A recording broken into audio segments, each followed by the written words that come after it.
Ouais, c'est parti. C'était quand même une semaine étrange avec des planètes qui étaient absolument pas alignées. Des publications d'entreprises, actions de banque centrale. Est-ce que c'est le redémarrage du bull market enfin sur les cryptos? Actu, point chaud, psycho et trade qui aurait pu m'être fatal. Repli de l'inflation en zone euro qui a été publié en début d'année, ce qui avait permis aux indices européens de s'envoler, seuls ou presque. Et pourtant, les membres de la Banque Centrale Européenne veulent une action plus forte, plus ferme face à l'inflation. Continuer à augmenter les taux d'intérêt, même si ça sera fait de manière plus faible. Négocier une réduction du portefeuille obligataire. 50 points de base de hausse des taux prévus pour la prochaine réunion, car l'inflation reste généralisée et persistante. Certains membres de la Banque Centrale Européenne veulent même réduire plus rapidement leur rachat d'actifs, les fameux APP, voire pourquoi pas l'arrêter totalement. Le risque, c'est de fragmenter le marché obligataire. Allons de l'autre côté de l'Atlantique, direction la Banque Centrale Américaine, autrement dit la Fed, qui a publié son livre beige. L'activité économique reste inchangée par rapport au dernier rapport, mais il prévoit toujours une faible croissance dans les mois à venir. Ça, c'est lié à la remontée des taux. Et alors, récession ou pas ? That is the question. On l'avait vu dimanche dernier que les banques sont en train de provisionner pour cette année 2023 au cas où. Pour autant, les perturbations des chaînes d'approvisionnement s'atténuent. Coût des transports et des produits de base, ça se réduit, notamment l'acier, le bois. Et ça, c'est plutôt une bonne nouvelle pour l'inflation. On a d'ailleurs eu cette semaine l'indice des prix à la production aux États-Unis, moins 0,5% pour le mois de décembre. C'est la baisse la plus importante qu'on a connue depuis avril 2020. Maintenant, si on exclut l'alimentation et l'énergie, l'indice des prix à la production augmente de 0,1%. C'est exactement ce qu'attendait le marché. Sur un an, ça nous fait une augmentation de l'indice des prix à la production de 6,2%, le plus bas niveau depuis mars 2021. Bonne nouvelle, encore, et on verra pour autant que Wall Street n'en a pas profité. Direction maintenant, on retourne vers là-haut, la Norvège, où les taux directeurs sont restés inchangés de 75%. Normalement, ils devraient se stabiliser toute l'année 2023 autour de 3%. Mais pourquoi on parle de la Norvège? Ah, c'est pour rêver de ces pays enneigés. Parce que nous, la neige, on n'en a pas. Enfin, on en a un peu là, du coup, tant mieux, c'est pas plus mal. Pouvoir aller un petit peu skier. Non, c'est pas pour ça, c'est parce que c'était l'un des premiers pays occidentaux à relever ses taux d'intérêt et à amorcer un cycle de resserrement monétaire. Les taux de la Norvège sont aujourd'hui au plus haut depuis 2009. Voyageons encore, oui, je sais, le dimanche, on voyage dans le débrief hebdo, ça fait plaisir, direction l'Asie. Alors, non, on parle pas encore du Japon. On va s'arrêter d'abord en Chine. La croissance du quatrième trimestre 2022 a été publiée. Bonne surprise, ça c'est cool, plus 2,9% contre seulement 1,6% de croissance attendue. Ça, c'est en comparaison avec le quatrième trimestre 2021. Sur l'année 2022, ça nous donne une croissance de 3% et la Chine n'est pas contente. Non, elle s'attendait à 5,5%. Et oui, c'est le deuxième chiffre de croissance le plus faible depuis 1976.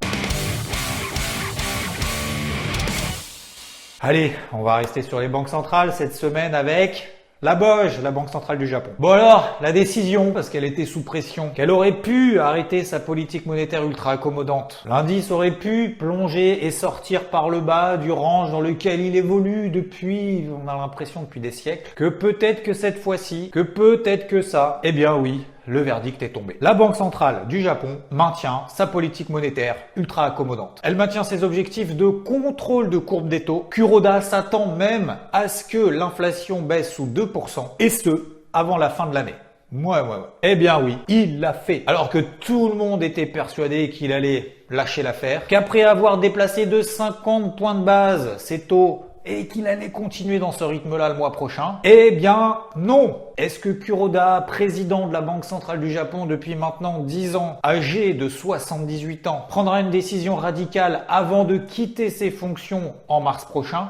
C'est peut-être au mois d'avril. Ouais, je veux pas m'avancer. Le marché ne le pense pas. La minute pédagogie avec Xavier Fenot. Alors ce que je vais dire là, ça va nous servir pour maintenant, mais aussi pour un petit peu après. Quand tu es sûr qu'il va se passer quelque chose, que tout le monde est dans le même sens, que tu te sens seul finalement face à des certitudes qu'on étale partout, prépare-toi toujours à ce qui se passe l'inverse. Ça ne veut pas dire bien évidemment que ce sera toujours le cas, mais ça veut dire que quand il y a un sentiment de certitude, c'est une alerte pour te dire Et si jamais? Moi-même d'ailleurs j'ai douté. D'ailleurs à force de nous vendre de la prudence de partout, ah sois prudent c'est trop bas, ah sois prudent c'est trop, sois prudent, hein, fais attention avant de traverser la route. Fais attention quand tu te lèves du canapé, quand tu fais quelque chose en fait. Quelle a été la réaction du Nikkei sur la borne basse de ce range annuel 2022? Quasiment 4% de hausse, 1000 points de hausse. Pour comparer ces 600 points de variation sur le DAX, 1200 points sur l'indice Dow Jones. Ne soyons jamais sûrs de rien. Juste d'être certain de respecter son plan, d'accompagner ce que le marché nous donne comme indication quand c'est dans le sens de notre plan. Et ce, bien évidemment, tant qu'il ne nous donne pas tort. Alors vous êtes très nombreux à en avoir profité et bravo à vous. Et si tel n'est pas le cas parce que on est sorti par prudence, parce que on n'est pas entré, plutôt que de regretter, prenons-le plutôt comme une leçon. Et bien entendu, pour la retenir, le seul moyen d'en avoir conscience et d'en tirer véritablement des enseignements pour la suite, c'est de l'avoir vécu. Donc d'être passé à l'action. Parce que ça permet en fait de le ressentir psychologiquement. Donc n'oublions pas, plan. Respect du plan, jamais de certitude qu'il fonctionne ou qu'il ne va pas fonctionner. Avant de parler de quelques publications d'entreprises, parlons rotation sectorielle. Les valeurs de qualité et défensive sont vendues. Les courbes en orange et en bleu tout en bas qui sont en train de baisser, c'est le secteur de la santé et des consommations de base. Ça rachète au contraire celles qui se sont faites éclater en 2022, notamment le secteur de la tech. Et ce que je disais d'ailleurs dimanche dernier, on largue d'abord les dossiers les plus petits, les plus tendax, on garde les grosses et les solides. Et quand c'est en train de se reprendre, on fait l'inverse. Donc on reprend et on le voit ici d'ailleurs avec le Russell 2000 qui représente les petites capitalisations boursières aux États-Unis. On reprend également les dossiers les plus volatiles, comme si le marché était en train de se préparer à et si ça pouvait bien se passer? Une économie qui tient, une Fed qui est peut-être un peu moins ferme sur ses taux, grâce, pourquoi pas, à une inflation qui se calme. En tout cas, Netflix a éclaté les compteurs au dernier trimestre, 231 millions d'abonnés. C'est 7,6 millions d'abonnés de plus sur le trimestre. Wall Street ne s'y attendait pas. 2 millions d'abonnés de plus que prévu. Bonne nouvelle pour une action qui s'est fait déboîter en 2022 en passant de 700 à 160 $. Microsoft a annoncé licencier 10 000 personnes d'ici fin mars. C'est 5% de son personnel. Il faut quand même le comparer parce qu'elle avait déjà embauché l'année dernière 40 000 personnes. C'était 2 fois plus encore que l'année d'avant. Le secteur de la tech de manière générale allège ses charges. Malheureusement, c'est l'emploi qui ramasse direct. 18 000 licenciements pour Amazon, 8 000 pour Salesforce ou encore Meta, 13% de ses effectifs et Google avec 12 000 licenciements. La semaine prochaine, il y aura encore beaucoup de publications d'entreprises et d'ailleurs notamment Microsoft, Tesla, Visa, Chevron, Texas Instruments ou encore General Electric. Bref, ça va être des gros dossiers. Les indices qui sont partis comme des balles en Europe début 2023 marquent une pause. Le CAC a pris quasiment 10% en ligne droite en 2 semaines seulement et il a mis sa première bougie rouge, moins 1,8%. Ça ne remet pas en cause les tendances haussières. Premièrement, tant qu'on ne passe pas en dessous des moyennes mobiles à 20 jours, ici en bleu, tant qu'on ne retrace pas 50% du mouvement ascendant, tant qu'on n'enfonce pas 6800 points. Même chose pour l'indice allemand DAX. Ici, on voit le niveau d'invalidation daily de cette tendance haussière journalière, 14 600 points environ. Si on devait s'installer sous ces niveaux sur ces deux indices, ok, ça remettrait pas mal de choses en cause. D'ailleurs, on peut même prolonger ces tendances sur l'indice anglais, le FTSE qui est quasiment proche de ses records historiques, est sorti par le haut de second range et on voit qu'il est en train peut-être de faire un pullback. Ce n'est pas parce qu'il y a un mouvement de consolidation de quelques jours que c'est terminé, que c'est le début d'un nouveau mouvement, d'une nouvelle tendance. Donc mettons-nous des points de repère tout simplement et si on passe là en dessous, effectivement, on pourra rechanger de casquette. Pour le moment, c'est pas le cas. Alors là où c'est perturbant, je dois l'avouer, et on va le voir après, je me suis fait piéger, c'est que les indices américains, ils n'y arrivent pas. Alors, en Europe, c'est parti, même le Nikkei a réussi à réagir sur la bande basse de son range. Et malgré la baisse du dollar américain, la détente des taux à 10 ans, les trois indices, le SP, le Nasdaq, le Dow Jones, n'arrivent pas à se sortir les doigts des ranges. Alors j'écoute bien évidemment les news pour essayer de comprendre, en disant oui, c'est parce que l'économie va se replier, parce qu'il y a des anticipations de hausse des taux plus fortes que prévues de la Fed, etc. Non, on regarde les anticipations sur FedWatch, sur les prochaines réunions de la Fed, c'est toujours pareil, simple hausse des taux prévue pour le 1er février, encore une simple hausse des taux et à partir de 5%, ça va se calmer. Voire ça va même commencer à baisser les taux d'intérêt au mois de mai. En tout cas, c'est ce qui est anticipé par le marché aujourd'hui. Donc c'est pas à cause de ça. Sachant qu'au niveau des chiffres d'inflation, on l'avait vu, l'inflation était ressortie à moins 0,1%.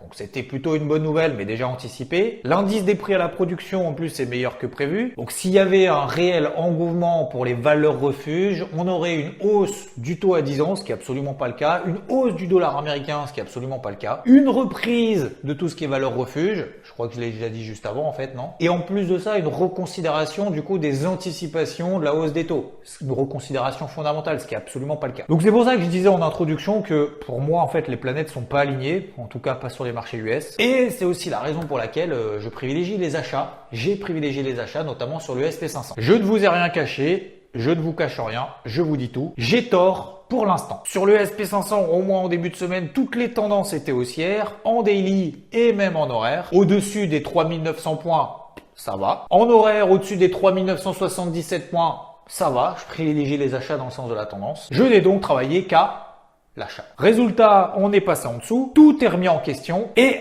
les indices américains toujours en sous-performance par rapport à tous les autres indices, au moins l'Europe, avec un dollar pourtant toujours faible. Détends-toi, respire. C'est l'heure de réfléchir. Ah, pas trop quand même, hein. Ça fait mal à la tête. C'est l'instant psychologie. Quand tu travailles à l'achat, que ton plan n'est pour le moment pas invalidé, parce que tout simplement le marché te donne pas tort, que tes niveaux d'invalidation ils sont pas enfoncés, que tout se passe bien finalement, que même les chiffres économiques, le PPI en l'occurrence, est en ta faveur, eh ben souviens-toi ce qu'on a dit tout à l'heure avec le Nikkei, la certitude finalement que ton plan va foirer, eh ben il faut pas non plus avoir la certitude que ton plan va réussir. Alors il y a 10 ans, ce que j'aurais fait probablement, après avoir renforcé comme ça à plusieurs reprises en ayant quasiment la certitude que de toute façon ça peut que péter par le haut, voilà ce que j'aurais pris. Ah, je m'en souviens encore en fait.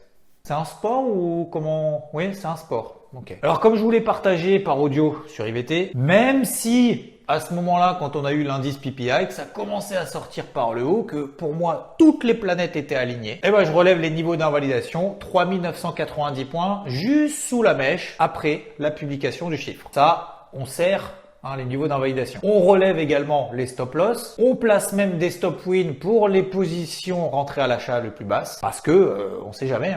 Le marché peut se retourner, on ne sait pas pourquoi. Du coup, ça permet d'avoir une invalidation de la position en fait globale.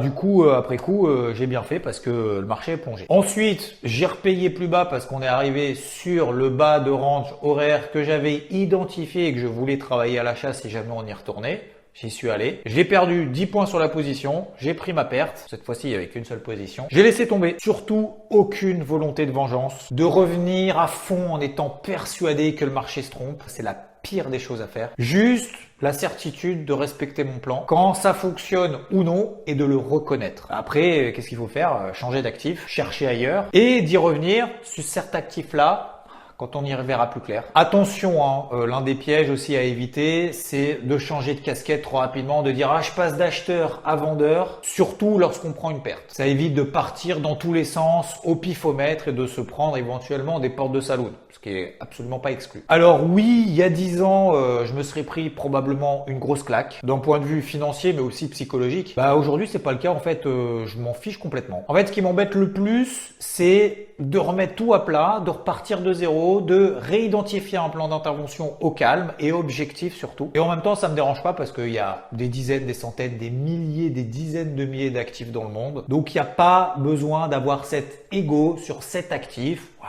On laisse tomber un petit moment, c'est pas bien grave. Donc, je voulais vous partager cette expérience qui pour moi est fondamentalement importante, surtout dans la tête. Parce que échouer parfois, ça arrive.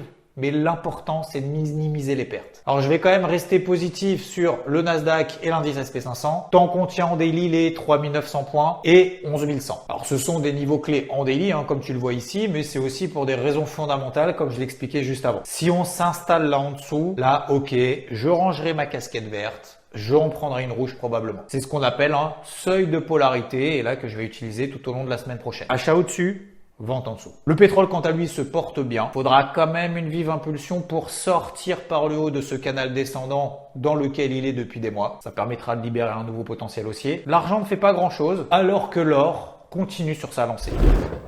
Rien n'a bougé sur les cryptos depuis dimanche dernier. Vous le savez, il y a toujours un petit décalage entre le montage, le tournage et la publication de la vidéo. Depuis le tournage vendredi, le marché crypto a continué sur sa lancée, mais ce qui va suivre ne change pas et justement, c'est en train de se confirmer. Mais plutôt une bonne nouvelle, le marché reste scotché là-haut. Et ça semble être une bonne nouvelle pour la suite. En fait, ça veut dire tout simplement que les vendeurs ne sont pas là. D'ailleurs, ils se rachètent même en masse. On a vu les liquidations au cours de la semaine dernière, que les shorts se sont fait liquider, effet de levier, position vendeuse trop importante, compte cramé. Et ça alimente aussi une partie de la hausse. Alors certes, on est sous des zones de résistance, sous la capitalisation totale, mais tant qu'on ne repasse pas en dessous de ces 850 milliards de dollars, tout va bien pour le moment. On est toujours dans cette impulsion haussière. Prochaine étape, c'est quoi? C'est de sortir par le haut de ces ranges horaires dans lesquels on a installé depuis maintenant plusieurs jours. Entre le tournage et maintenant, c'est déjà fait. Attention quand même au FOMO. Attention au FOMO sur les redémarrages de crypto qui se sont fait dérouiller en 2022 parce que c'est sur celle-ci qu'il risque d'y avoir des replis plus violents parce que les tendances à moyen terme sont toujours baissières, donc les replis de 10% risquent d'y en avoir des masses. Cocktail, volatilité, FOMO, effet de levier égale mort assurée. Patience. On privilégie plutôt les cryptos qui sont solides et les plus solides depuis ces derniers mois. Comment on fait? On utilise des moyennes mobiles hebdomadaires par exemple, celles qui sont au-dessus, les plus fortes. On peut mettre aussi des invalidations peut-être un petit peu plus courtes pour éviter de se faire coller là-haut si jamais il y a des replis plus importants. En tout cas, les investisseurs commence à sortir la tête de l'eau. C'est une belle reprise de ce début d'année 2023. Le break psychologique à court terme a été fait en passant au-delà de ces niveaux sur le Bitcoin, par exemple les 18 000 $, mais aussi l'Ether. Maintenant, il faut quand même transformer l'essai à moyen terme et passer au-dessus de ces grosses zones de résistance. La semaine prochaine, beaucoup de publications d'entreprises. On aura aussi la première estimation du PIB aux États-Unis. L'indice PCE vendredi, c'est l'inflation, le CPI mieux pondéré. Peut-être qu'on aura des planètes mieux alignées et des cryptos dans leur continuité. Merci pour la force de vos likes, vos commentaires, vos messages, vos humeurs aussi. Et je vous souhaite un très bon dimanche.